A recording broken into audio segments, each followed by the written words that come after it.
Ozpin has been alive for millennia, and with knowing the secrets of the world as he does, I initially believed that he had not had any kids throughout any of his reincarnations, because Salem always has a target on Ozpin's back, so bringing a kid into the world would just endanger the child and also make it more difficult for him to survive and fight against her. Plus, being alive for millennia, even if he had a few kids here and there every 100 years, 500 years, however it may be, there'd be a lot of people alive in the current storyline that would be related to one of his previous incarnations, which would get a little bit dicey in certain things and just make things weird. But recently, I've started to believe that he might have had at least one kid.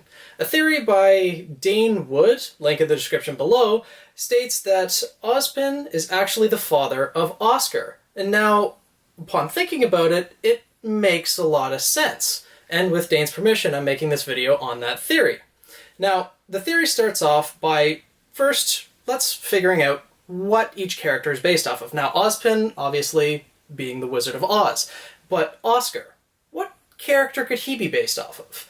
Now, the theory goes on to state that his character is actually based off of Dorothy, which makes a lot of sense. Both Dorothy and Oscar live on farms with their aunts, and Ozpin communicates with Oscar via magic, just like Dorothy was transported to the world of Oz by magic. Both are destined to have the role of a leader, as Dorothy eventually travels to the land of Oz and fulfills her role in that sense. Oscar, now being combined with Ozpin, is now going off on his own, becoming a leader in his own right. And both of them are destined to defeat the wicked force plaguing each of their individual worlds. Dorothy against the Wicked Witch of the West, and Oscar is now destined to defeat Salem, who might be based off the Wicked Witch of the West as well. So there are a lot of similarities between their characters, and it honestly makes sense that Oscar would be based off of Dorothy. It's also interesting to note that the first person Dorothy meets on her journey after following the Yellow Brick Road is the Scarecrow.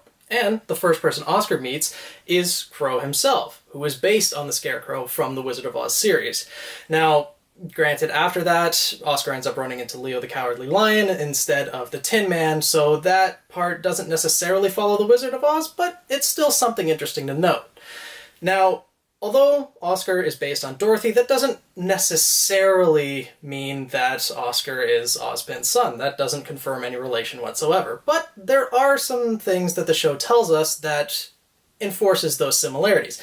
Now, in the physical aspect, there are a few similarities, as Dane points out. Similarities between Oscar and Ozpin include their similar hairstyles. They both have the same color of aura, which could be due to Ozpin's soul being in Oscar's body and that making his aura green, as Ozpin's was before when he fought Cinder, but that remains to be seen. And they both seem to be from similar races. They both seem to be Caucasian. Ozpin, of course, being more pasty and pale because he's inside Beacon all of the time and doesn't go outside to get a tan, whereas Oscar has been working physical labor on a farm out in the beating sun for a majority of his life, so he's of course a little bit darker in tone. So, with them being from the same race, it could be possible. Now, one thing Dane does mention in his theory is that both of the Ozpin and Oscar share the same eye color, which, I'm sorry Dane, but that's actually wrong.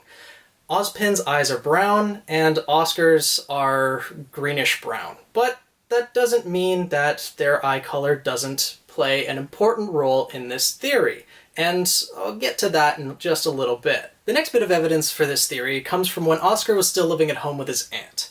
Ozpin asked Oscar to describe the headmaster's office at Haven Academy, and he was able to do so very accurately. But although that was due to the memories that he now shares with Ozpin, Ozpin also mentioned to confirm what Oscar said, go downstairs and look at that book that has a picture of the headmaster's office.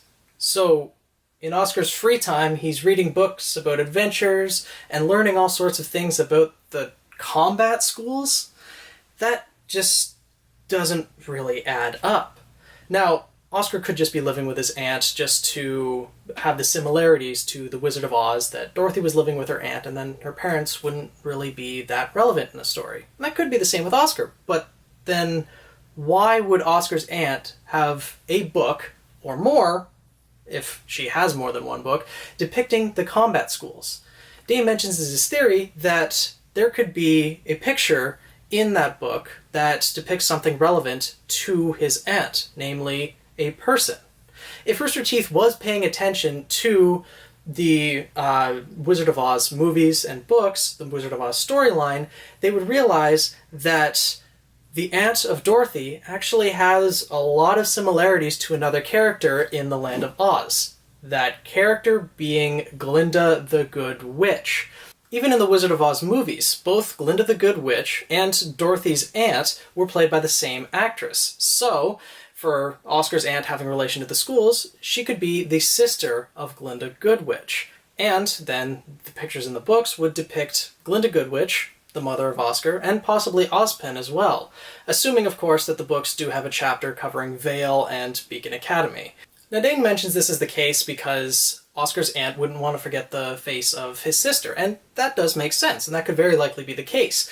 But I'd also like to believe that Oscar's aunt would be keeping these books and this information around so that once Oscar gets to a certain age or expresses interest of going off on his own, that she can actually tell him about his parents, about what his father is and what his father is doing in the world overall, and give Oscar all the information he needs to make those decisions. But with Ozpin passing away, that kind of accelerated that, and so Ozpin is telling him about the world and convincing him to do all these things. And that would also make sense as to why Oscar's aunt didn't stop him from leaving and setting out on his own, because I'm assuming Oscar would have told her, not just up and left, considering he was doing all the farm work and that would have kind of left her high and dry. But if he explained the situation and she let him go, that also really supports this theory that Oscar's aunt not only knows everything that's going on, but is related to Ozpin in some way, through Glinda, and is supportive of his overall cause. It would make a lot of sense to support this theory. Overall, Glinda and Oscar's aunt being sisters is the most logical way to explain why Oscar's aunt has books on the combat schools, because I'm guessing people not associated with the combat schools or potentially wanting to go to a combat school wouldn't have any of the books or really anything to do with that. So that's the most logical explanation. There's also the fact that Oscar's last name, we don't exactly know where it came from. It's obviously not from Glinda's side of the family, because his last name's not Goodwitch, it's Pine. But we don't know Ozpin's last name, so Oscar could have got it from him, or it could have just been a different name given to him to kind of protect him from being associated with Ozpin and being targeted by Salem and her forces. With Glinda being Oscar's mother, this is where the importance of eye color comes into play. Now, Dane mentioned that Ozpin and Oscar both had green eyes, which unfortunately isn't the case. Ozpin has brown eyes, and Oscar has greenish-brown eyes. So they don't have the same eye color. But there is someone who does have green eyes, and that person is Glinda. So with Ozpin having brown eyes and Glinda having green eyes, Oscar has a combination of the two. He has hazel eyes with green irises. So, with genetic inheritance being a thing that has been seen throughout the series already, with hair color and certain similarities, physical similarities, this would be an interesting little Easter egg or hint that Rooster Teeth would have put into the series, giving Oscar an eye color that is a combination of his parents, being Ozpin and Glinda. Just an interesting little thing to note. And then there's the question of Ozpin's soul binding to Oscar's, if it was specific to Oscar or it was indeed just random. All we know is that when Ozpin dies, his soul seeks out a like-minded soul. But when we look at the maidens, there are extra qualifications with them, and with their magic initially coming from Ozpin, those qualifications might apply, or those rules associated with the magic might apply to Ozpin himself. Those rules being that when a maiden dies, their magic will transfer to a young woman. If they're thinking of a young woman, then it will transfer to that person specifically. Or, if they're not thinking of someone who is a young woman, that person being someone who's not qualified to inherit the magic, then it will transfer to someone random who is qualified. Now, if those rules do apply to Ozpin, considering those rules had to come from somewhere, either Ozpin put them into place or he had them already associated with the magic to begin with, then Ozpin, when his soul transferred, either had to be thinking about Oscar or it did end up being someone random. But if he was thinking about Oscar, then the only explanation would be that Oscar is Ozpin's son. Otherwise, where else would they ever encountered each other? There's also another point as to why knowing the origins of each character is important. As Dane mentioned in his theory, in the 2013 movie Oz the Great and Powerful, the person who eventually becomes the Wizard of Oz initially fell in love with the woman who ended up being Dorothy's aunt, and, upon getting to the land of Oz, met someone strikingly similar. That person, of course, being Glinda the Good Witch. Now, although it wouldn't be following the story of the Wizard of Oz exactly, if Ozpin fell in love with Glinda, Glinda with Oz, and they ended up having a child together, that would be strikingly similar to the story that is portrayed in the Wizard of Oz. And that also leads to the question of why exactly did they give up their child, if they had one? And that relates to what I said at the beginning of the video as to why I didn't think Ozpin had any children to begin with. The world of Remnant is a terrifying place, with Grimm roaming everywhere, and especially with Ozpin knowing that Salem exists, not to mention that Salem is targeting him specifically, bringing a child into the world just doesn't seem like a smart choice. But if he did indeed fall in love in this incarnation, and they had a way out, meaning Glinda had a sister that they could give the child away to and the child would be protected, then having a child wouldn't necessarily be the worst option or a horrible existence for the child in of itself. So having a child, they were left with the two options. Either raise it at the schools, which would give the child a fairly difficult life and also be putting it in danger, or if they had a child, they could give it to Glinda's sister. And honestly, if they were really intent on having a child, they probably picked the better option, giving it away to the sister.